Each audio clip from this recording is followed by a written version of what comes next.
Years of waiting, months of planning, weeks of preparation, all for a lifetime of memories. Join me as I go behind the scenes with This Is Wearside, behind the Derby Day Tifo. Before I get started with this video, I want to state that I was in a very privileged position here with both the club and This Is Wearside, allowing me to film behind the scenes to give you guys a look at what goes into making a Tifo. Not just what goes into, but in this video you're going to find out all the little hidden messages, the actual costs of materials and how it comes to bring this all together. And during this process, Sunderland and This Is Wearside, we want to keep these displays secret. This wants to be a surprise for everybody, all who will attend the Derby Day match. And for me to get access to that, not just access, but to be allowed to film it, it's been a big secret over the last 2-3 weeks, and the NDA's ran out, as obviously you've seen the Tifo now. But beforehand, all of this was very hush-hush. A lot of it was very covert. It was almost like a military-style operation. And I just want to put it out there and say thank you to Sunderland, thank you to This Is Wearside for trusting me with this footage, and I didn't leak it. So, top job. And I hope in future, when future Tifos, if I do ever get the opportunity to do future Tifos, that I'm extended a little bit more trust when it comes to these behind the scenes videos. But I'm just thankful to be there in the first place, to be a part of this, to help make history happen. Today I'm recording this on nearly a week's passed since the result. And the thing is, you'll have probably went out, you'll have consumed all of the team photos, the videos of fans from inside, everybody singing their heart out, the passion was there. I'm not there to kind of review what happened in the match, I'm not there to do that. This is a video exclusively for behind the scenes. I want to bring you what This Is Wearside were doing to help contribute and create the atmosphere which made the match so memorable. For this to happen, we need to go around about 2 weeks beforehand, when This Is Wearside held an open day. On these open days, they're usually based in the Founders Bar. We wash the plastics. Now, for those who don't know, our displays are made up of many different aspects that bring it all together. Plastics is one of them. Crowd surfers can be one of them. Flags can be one of them. Obviously, the Tifos can be one of them. Hopefully in the future, some pyro could be some of it. Who knows? But for this one, it was going to be the Tifo and it was going to be the plastics. This Is Wearside run on a sustainable model, which means that rather than we buy in loads of plastics and just send them out to slowly decompose, we try to reuse them as much as possible. And this is something that people don't really get to see the side of, because it's not all glamorous. It's not all great big Tifos on nets or anything like that. Behind these displays, there is some hard graft, and I mean graft behind it. We used the plastics for the Arsenal game, for the remembrance display, and that was a full stadium one which covered around about 47,000 sheets of plastic, and that was for a full stadium display including the away end. And they were all collected in. That's another thing people don't see. After the match, we have to collect them in. The club don't send cleaners round, we do it. So just keep that in mind next time. And these plastics come back in a lot of states. With plastics, we ask you, please put them back, shoehorn them back in the back of your seat and leave them there for once you use them for 2 seconds, stick them back in your seat. It's great. That means come the end of the match, once you've enjoyed the match, you've went away, we can go around easily, just pick them out, put them in the bag. They don't go on the ground, they don't get dirt on them. This hasn't been the case for us. And this is why we have to wash them. And when I say we wash them, we meticulously disinfect every individual sheet as we go along. And once again, This Is Wearside, a really small team, volunteers, no more than around about 8 to 10 of the core team. With volunteers, we can maybe extend to 30, but depends. And I would also shout out everybody who came and helped and volunteered and helped with the plastics. It was really much appreciated. It actually helped us get a little bit more time back, and we got a lot more done. So if you did come to the open days, if you did help, if you did volunteer, you know, thank you very much. If my video helped, all the better for it. We'll still need volunteers in the future, but for this display, if you even came in and just washed one plastic, thank you, because it really does make a difference. As I'm saying, with plastics, they come back in a lot of states because a lot of people just drop them on the floor, they'll spill stuff on them. So you've got food, you've got bird poop, you've got dirt and people walking in them. Some people decide to tie them in ridiculously small knots, which we then have to de-knot and clean. Some of a particular lot, and I hope you're very ashamed of yourselves, you actually put your chewing gum or your half-eaten sweets into the middle of them and just use it as like a gum wrapper. That makes it unusable. Some people tear them. It's all these things that we have to kind of deal with the post thing. Like I say, it's graft. It's not glamorous. It is trying to reuse a lot of these plastics, and some of these plastics go back, way back, to the displays in like League One against Sheffield Wednesday and whatnot. So you'll find some reds that are slightly discoloured. You've got to think, and this is a plea, because I know there was a lot on social media where we shared about saying, you know, please just put your plastics back in your seats, and a lot of people adhered to that, and we thank you for that because it's made the cleanup so much easier. So we're trying to be sustainable with these plastics. And with plastics, this gives every individual fan an opportunity to be part of the atmosphere. For a 10 pence piece of plastic to add to a whole display, it's a much more cost-effective way, and it gets all the fans involved in it. If we do a display next time and there's plastics involved, please just put them down the back of the seats. It would help us out greatly. With us hard work of cleaning all the plastics, and we have to get like around about, I think it was 8,500 red, 8,500 white done, around about that number. You know, it's a substantial amount of plastics. And once again, even though we had a lot more volunteers this time, we were still kind of short-staffed. We still need more bodies in there willing to help, willing to wash these plastics, willing to help fold them. And the thing is, like I say, it's hard graft, but like time flies because you're surrounded by amazing people with good crack. Around about a week before the derby, we had to deal with the removal of the old Tifo from the net, because the way the Tifo goes is they've got the fabric with the Tifo design on. You have a net, put the fabric on the net, cable tie it in there, and make sure that when it's pulled tight, the design's like clear. And we had the issue of removing the old Lord Lambton Tifo, which was quite fun, because for me, I saw that go up on the West Ham game. I was just merely a fan. I wasn't actually behind the scenes at the time. And getting to see this one up close and personal was you know, I was over the moon, to be honest. And with this one, with the removal, we had one of the halls over at the Foundation of Light at the Beacon, and we had one of the halls for like just a morning. And there was a team of us who went over there. Even the guy who designed it turned up to help. Basically, we went over there with clippers, and we had to carefully snip all of the cable ties. Now, the issue with this is the cable ties have been pulled super tight. The end of them's been clipped off, so you've got this little bit of plastic that you've got to carefully cut, so you're not cutting the Tifo, so you're not cutting any of the net, because the net needs to be reused. So we've got to go around and we've got to remove literally hundreds of these little things. Once again, it was hard graft. It was really, really hard graft, to be honest. Going around, this is like a hard gym floor where we've got to go around, preferably in your socks, because you'll be slipping everywhere still.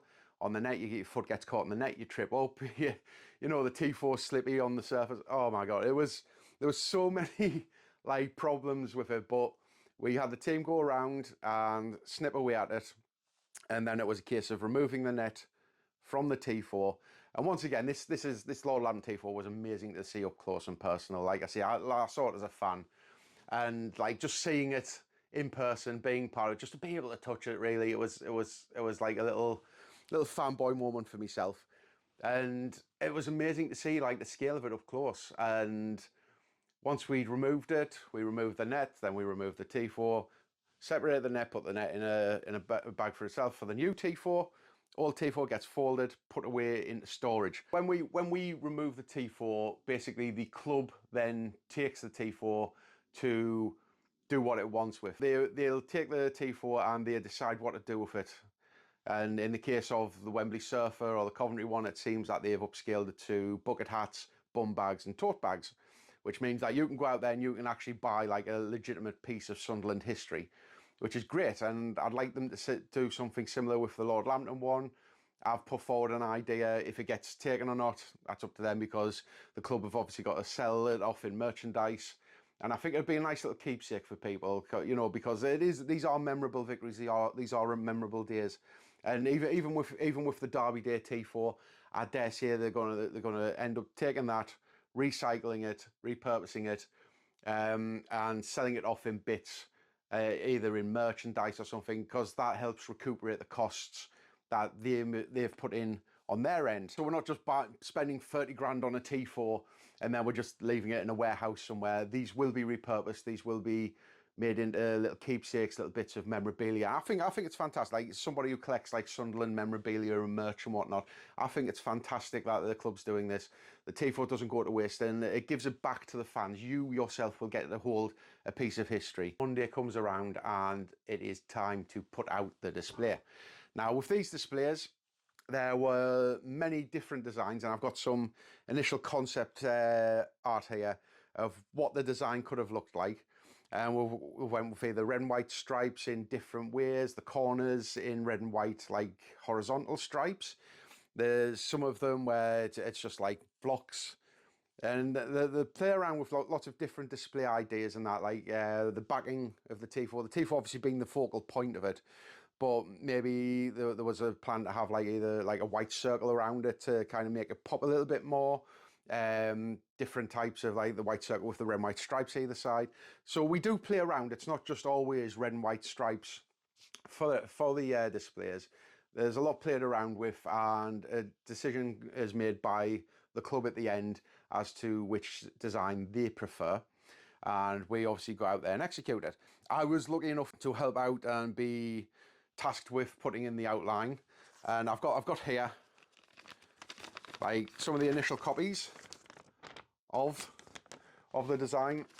That's the I'll get some B-roll of this, but like what we have is basically the top bowl, lower bowl, each section, every individual seat color coded. It's just a case of putting the plastics out there and make sure that they look good and line up outside on the terraces. And this obviously, there's a lot of work. I think there was like 44,000 seats or something like that. There was a plan to do the Premier Concourse as well. However, with these things, you have to work on the fly, and we had to change that. So the Premier Concourse kind of missed out this time. However, I think it leaves just next display. There will be a next time where we can do a much bigger display with a much fuller stadium. It was a really fun experience. We were obviously inside the stadium at the time. We could see the displays getting put up, the new scoreboards.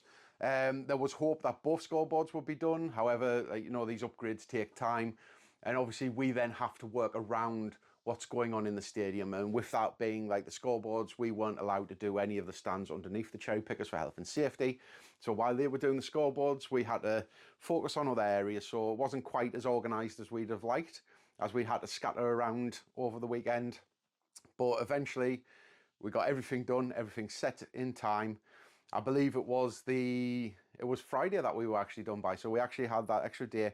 It was a lot less stressful than the Remembrance Day one, where we had only 4 days to do, like having a full like week, 2 weeks run up really. It was so much more relaxing, it was so much more fun.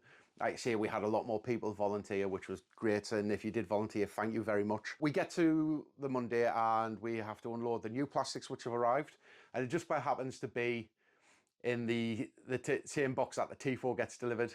And it's just like, it's a small inconspicuous crate that's just delivered, put to the side.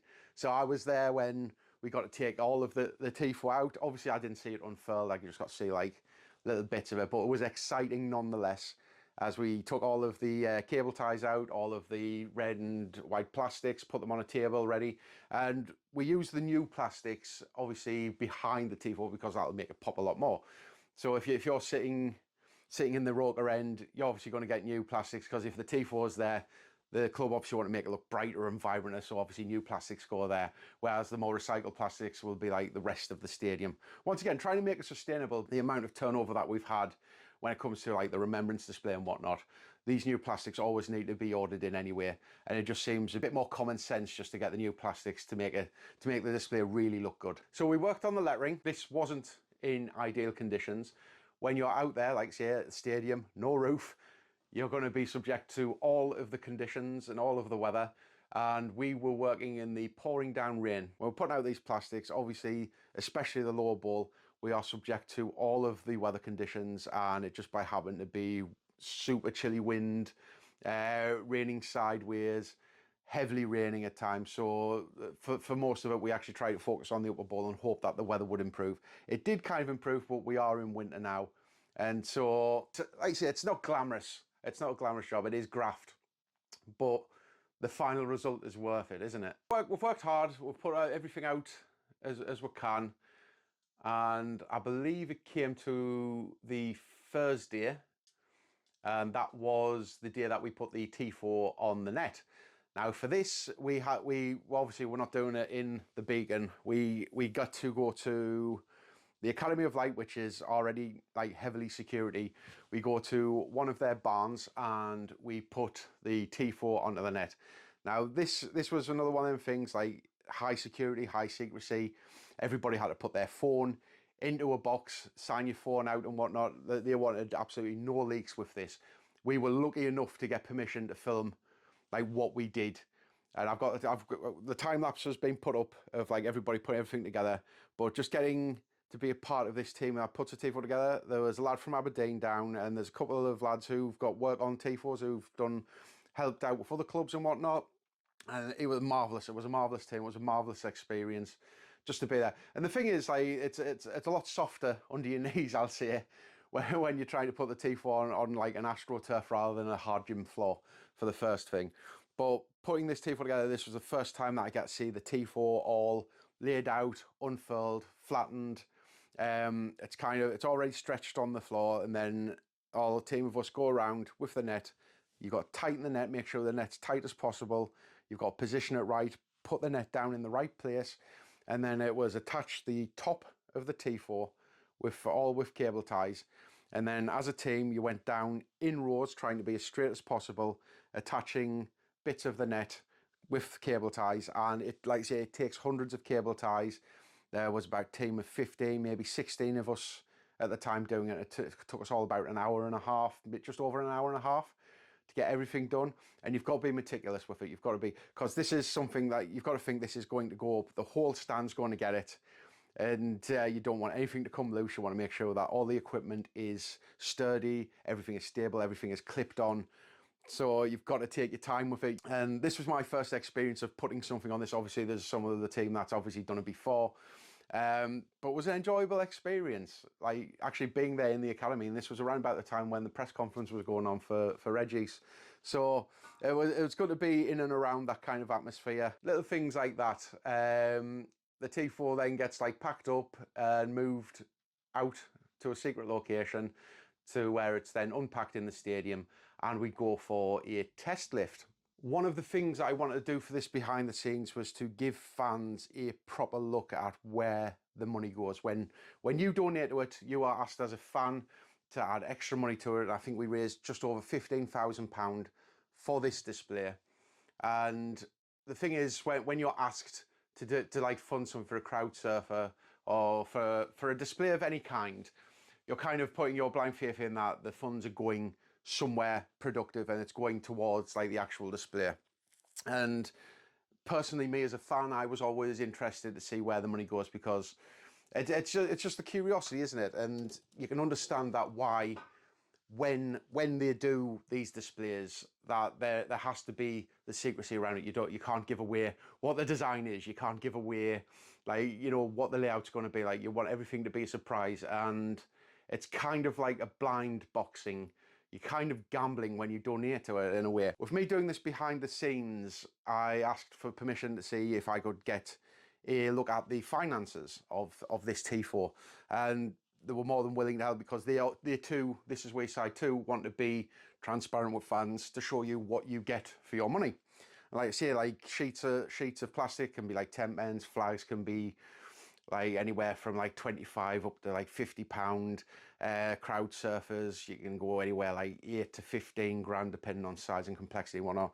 And I've got the numbers for this one. So we had ordering 12,000 white sheets of plastic, 4,000 red, and that was at €907.56. I'm going to put up the screenshots here just so you can get everything. And €336.13, and the shipping alone was around about €1,000, so that's about €2,243.70.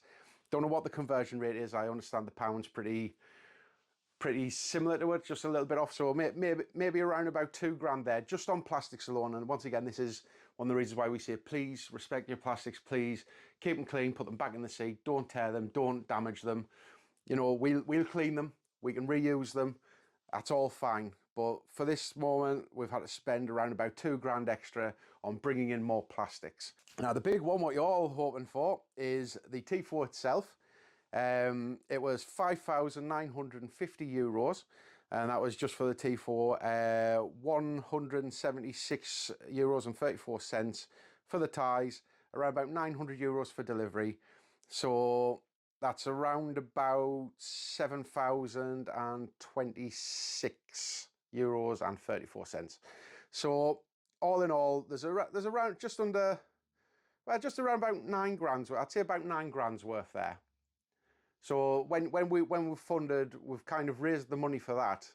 And you're probably thinking, so if they can be that cheap, and the thing is, it's not necessarily that cheap all the time. The prices do fluctuate depending on size, complexity and whatnot. Hey there, Future Tucker here. Just forgot to add that the £30,000 was to raise for the Derby Day Tifo and the Remembrance display. Just forgot to add that in. Anyway, back to me. Yeah, something that I didn't get was the cost of the graphic designer. And there's other costs around it, like I believe, like when they do crowdfunders, like crowdfunder take a fee. I'm not sure the exact amount of that, but the reason that's for 30 grand was because that covers it. And the biggest expense of a Tifo is the rope work, the people that they hire in. And you've got to think they hire these people from all over the country to come, and sometimes at very short notice, may I add.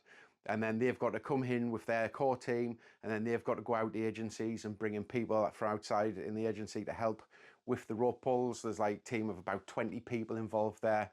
And the cost for that can be anywhere from, I think it's around about 16 to 18 grand. I'm not 100% on the actual figures. Like I say, this was to give you a quick look at the finances, but I believe it's well worth the money, in all honesty. And obviously, if we don't meet the target, the club then has to make a decision whether they want to either take away the Tifo part of it and just leave it as plastics, or if they will fund from their end to cover the cost of like the rope team or what have you. So all these decisions are made in that. So I know there's kind of like a thing of like, oh well, the club just pay for it all. It's like, it's not, because all this money has to go to This Is Wearside, and if the club do put money in, then they'll try and like recuperate that in other ways via, like, you'll probably see Tifo merchandise, the upcycled Tifo stuff. They have to make it break even. The majority of this, the bulk of this, it's run by fans. The money that you donate goes to This Is Wearside. We go and we buy the plastics, we buy the Tifos, and all the money gets refunded back in to the display. It's all for the fans. But you've got to remember, really early days, like This Is Wearside's been running for about 2 years, and you think of all the displays that they've pulled off up to now. Just think of what they can achieve in the future with proper funding, with proper support, and just think of how far the club can go in that time, to be honest. Quick point out, I know a lot was made of the pettiness of the putting visitors on the board. Just want to call to attention this part in the invoice here. The Tifo for them lot. Yes, wouldn't even name them on the art file. Wouldn't even name them on the art file.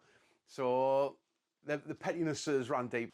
Fun part here. The actual day itself. We had the Saturday off, like I say, we finished on the Friday, so I had Saturday off to kind of relax. You get to actually kind of soak it in, and it kind of clicks like, this is a derby. This is, you know, you've waited nearly over 8 years for this. It's going to be a big one, and I don't think the nerves set in. this is a weird one, because a lot of people are like, oh, it's all on them. It's you know, they've got a lot to prove, and that, you know, and I don't think Sunderland had a lot to prove, and this was something that I was lucky enough to witness firsthand of just how confident everyone was around the club. And this is not just like, this is Wearside, like I say, once again, privileged position, absolutely over the moon I got to witness this. But there's also a reason why I'm not putting any footage up, because when we get to put the Tifo out for the practice run, once again, the secrecy around this is immense. And the thing is, like, I kind of initially thought they were overreacting. Honestly, I thought they were overreacting because the stadium got blacked out. Every window that looked out onto the pitch got blacked out. There was security posted. You had to hand your phones in. Initially, we as This Is Wearside weren't even allowed to like watch it. Brought in for a second lift, luckily, but the security around this was so tight. And one of the things I kind of drove it home was there was a microlight aircraft hovering around the stadium just on the day just before, as we got there with the finished Tifo to unload and then attached to the ropes. There was some random person in a microlight aircraft flying low. And as we talking to one of the lads who was on the roof doing the ropes and that, he was saying he heard something like buzzing past, and he turns around and he's face to face with this bloke just in a microlight aircraft. And we don't know if they were there trying to get a sneak peek of what was going to be on display, or have you. But, you know, you're not flying low around a stadium at that time of day for no reason. So it's kind of once again, it's them things with secrecy, because when we do this display, they still run the tours and experience. And one of the things was when we're putting the lettering out, like people in tours coming in, they immediately get the phone out like, "Wow, it looks mint." And we want this to be a secret. Like I say, we as the This Is Wearside volunteers team, we want this to be secret. We want this to be a surprise for when you arrive on the day. But unfortunately, trying to keep a secret in the modern age is so hard. It is so tiring as well, because you can tell people not to get the phones out. You can tell people, but you've got some random bloke coming over with a drone at 6 o'clock at night, like flies his drone over and then bang, oh, look at that. You've got people at the party. This was actually on the day of the second lift as well. Now, we did the practice lift, and once again, I'm not allowed to film in there.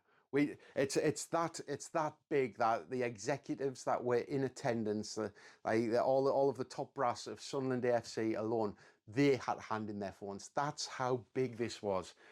We did not want any leaks. We did not want any secrets getting out there. And they went to the measures that even the people who run the club were not allowed their phone. So that's how serious the club took it. And like I say, initially I thought it was a bit heavy-handed, but I kind of understand. Apparently there's also some rules around filming within a stadium between 2 days or something, some kind of like media rights thing. So, you know, I can't show you. I can only stand here and describe to you what went on with that rehearsal lift. They attach it to the ropes, pull it up, and my job on it was I was in one of the bottom corners. You pull it as tight as possible, taut, so the whole display proper on show, big, and it was majestic. And like getting to see this for the first time in the practice, it was like hairs on the back of your neck. It's the best thing. It's that moment, that kind of like electricity. The stadium was absolutely empty, but being able to see this like match with all of our hard work, it was kind of like a preview into what was coming for the derby, and it was fucking amazing. After that, we did 2 practice lifts. Everything went well. Everything went great. Like I say, there was representatives of the club there. It was all fantastic. And then after that, got to like kind of wind down, and I was lucky enough to kind of stay on to watch the rehearsals for the derby game. And this is where you get to see the dedication and the eye to detail. Like I got to see the Granit Xhaka press conference, little video thing that they did, and I'm lucky I did, because I was underneath the scoreboard at the time, so I wouldn't have been able to see it from where I sit in the stadium. It was fun to see that put together, how all the lighting sync up. I don't know if you'll have noticed this, but like I say, this is eye to detail. Got to see in the tunnel, and got to see that they've actually synced up the lights in the tunnel. So when Dance of the Nights comes on, the players get like the lights synchronized to the music, and it just adds to the kind of the tension and the atmosphere there. That's another little eye detail. Like, I don't think many fans will have picked up on that. Other things that you get to see. One fun thing that I saw was how worn out the touchline was on the away manager's dugout compared to where Reggie's is. I don't know if you get to see that on TV at all or anything, but have a look at how worn out the dugout is on the away end compared to Reggie's. It's a great comparison. They ran through the new scoreboard, put up a few daft scores to test it, testing things like how many numbers it can hold, what kind of like font it needs, does it need dashes and that. And this is where I believe it was David Bruce who was calling the shots on it. He says, like, you know, do we put their logo, because Newcastle's crest was up in the rehearsals and that, and the decision was made obviously to change it to just visitors or away team. So they've changed that, and obviously that's went down as some great pettiness. One of the things that you will not have noticed though was the scoreboards in the east stand. Now it was supposed, it should have said Sunderland and visitors, but the visitors was originally in black and white, and even that was changed. They would not let them have the colours as well. So like I say, the pettiness, like getting to see this, of course, I got to see that, and like this is some things that I've noticed people have missed in the whole foray of it all. Like they've left it as visitors, but it's still in red and white. Wouldn't even let them have the colours. Fantastic, absolutely fantastic. We get to see the preview, we got to see them with the new fan cam, testing out the fan cam, and running through, even running through the playlist of what we're going to play if we win. And this was one of the things, like there wasn't an uttering or even a chance of like, oh well, what if we lose? Everything was geared towards winning. I think the club's now got the whole positive attitude, and this whole there is no lose now in the vocabulary, I believe. Like from every section of the club, I don't believe that there is an even utterance of like we're going to lose. Everything is to go in all in to win. And you know, you can see it. You can see it in the players, you can see it in the confidence of the players, the coaching staff, everything, all these little details, and getting to see this up close and personal in it. Like I say, I would have loved sort of getting most of this on recording and that, but obviously I can't, so I'm having to stand here and describe it to you. Even down to the Tifo, and this is your payoff for the thumbnail that I'm going to be making. Did you see in the Tifo design? Did you see the little Easter egg? It is. You'll notice there's the cat, there's the magpie, and there's 6 feathers dotted around for 6 in a row. Little things like that. Even in the promos, the follow the Mackhams, and you've seen on the posters around the 6 feathers, 6 in a row. Little Easter egg there. I don't know if many people's picked up on that. I haven't seen many people pick up on that, but that's the intention of the 6 feathers. All these little details that you get to see behind the scenes, and I'm absolutely lucky and privileged to have been there to see all of this come together. The derby, for any Sunderland fan, we have had over 8 years of this, and the thing was, when we relegated them, we could be boastful about it because our team, our club at the time was kind of decaying, and we were terrible. But even at our lowest, most terrible kind of period, we could relegate them. We could easily beat them. Even at our lowest, when we were absolute dog crap, we were still beating Newcastle. We would still be better than them. And that was one of the things with the bragging rights. But then when we get relegated and then they go up, then obviously subsequently they get the ownership and that, they kind of got this like superior, like as if they've done it. And the thing is, like in them 8 years, like all of their fans that have attended our League One and Championship games, popping up in the away end, all of the blue tick social media mob who've always like kind of like had a little jab in and out. They've always punched down. That's the one thing. They've always punched down. They've like, you know, when we've been down and when our club has been like on the verge of like insolvency and whatnot, and we've had terrible owners in the past, and all of this, all the time, they were there punching down because, you know, it's an easy victory. Even going to the FA Cup, you know, we're a mid-table Championship team, and they're standing there taking a photo in our stadium and whatnot. All them little things, all them things have been niggling up for Sunderland fans, and I think that this derby, this was kind of like the start of like the revenge show, because all season it's been kind of like the narrative that, oh, we're crap, we're going to beat nobody, we're going to be relegated by Christmas, we're going to have the record lowest points total, we'll be lucky to breach 25 points in that, and look at us now, and it's things like these displays, these fan displays and whatnot, the atmosphere is there, and there's a lot of this whole narrative of, oh, you can't just keep playing on passion that. You can. You most certainly can. That's how titles are won. That's how cups are won. That's how things are done. And the thing is that this is transferred all through the club, and it's not just players. It's not just like the top brass and whatnot.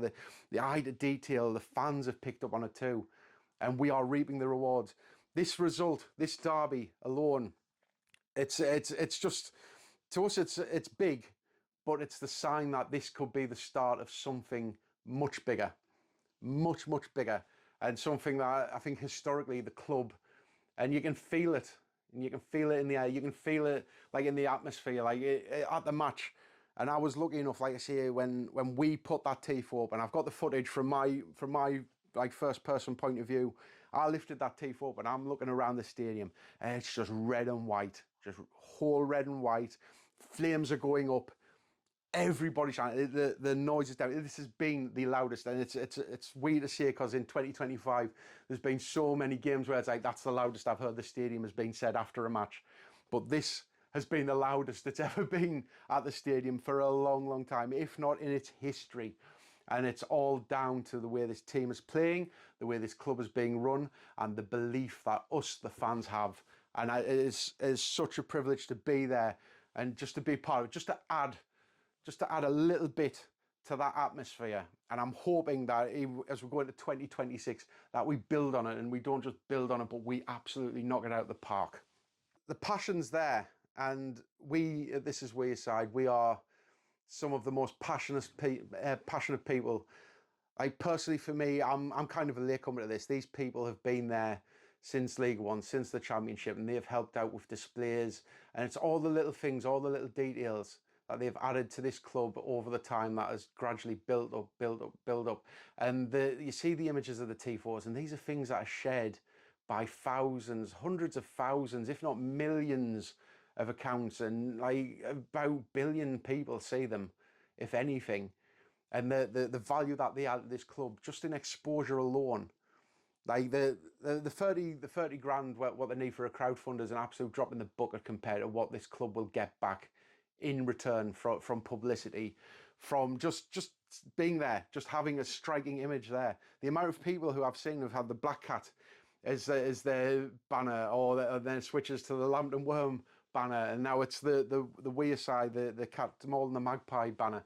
It is iconic imagery like that, and I want to see this go further. Like they ask for, they're always open to ideas, and that's one of the great things. This is one of the fan kind of experiences, like for fans by fans, and like I've submitted ideas for Tifos, and they will consider them. And there's this symbiosis now with This Is Wearside and the club. And obviously you've got to okay everything with the club, but the club are receptive to a lot more than what they would have been in the past. I know with Spirit of 37 there was kind of like a clash between them there, but I think with this new ownership and Kirill and like Sir David Bruce and whatnot, like everybody's like kind of working in tandem now. Obviously there's a little friction there, but it's now coming together, and it's one of those things that displays like this, and we've had 2 of them this season. You know, if you include like the Wembley Surfer and that, we're having more displays, and this is the way the game's going. You need fan engagement, you need people to turn up, because football matches, you can sit at home and watch them, but experience them. That's what you need to do. You need to get people into the stadium, you need to get people creating that atmosphere, and it translates to on the pitch. The players see it, the players love it, the players feel it, and they can feed off that passion. And when people online go, oh, well, you can't just live off passion and rock and roll football, it's like, you can. That's part of the fun of it, you miserable sods. Like, this kind of stuff is fantastic for football, and I dare say we'll probably see a lot more clubs doing it, because it's translating into victories, and a victory in the Premier League is worth money these days. So, you know, it's not just 3 points, it's revenue, it's full stadiums, it's atmosphere, it's becoming the public becoming more aware that you exist. And after being down for so long in League One, where like not even local journalists would touch you, to be like on a global like platform doing this kind of stuff and getting the wins, that's what this is about. And like, we always need volunteers, they always need like the help there and that, but we're a young They're a young volunteer company, and this is where, and I'm absolutely overjoyed to have been a part of this. And it's great to be surrounded by people who are as passionate as me about it. And every one of them team deserves like extra sweets in the stockings or whatever it is for Christmas, because the hard work and effort and graft that they have put in. And it's not just for this display, it's for every display that's came before it and every display that's going to come after it. Like the credit that they deserve, I can't give them enough of it. And it's fantastic to have worked with them on this, and it's fantastic to hopefully be a part of it in the future. I'm going to leave everything for This Is Wearside. I'm going to leave the links in the description. If you've enjoyed this video, thank you very much. I'm putting up other videos very soon. And have yourself a Merry Christmas. Enjoy your 3 points, and how are the lads?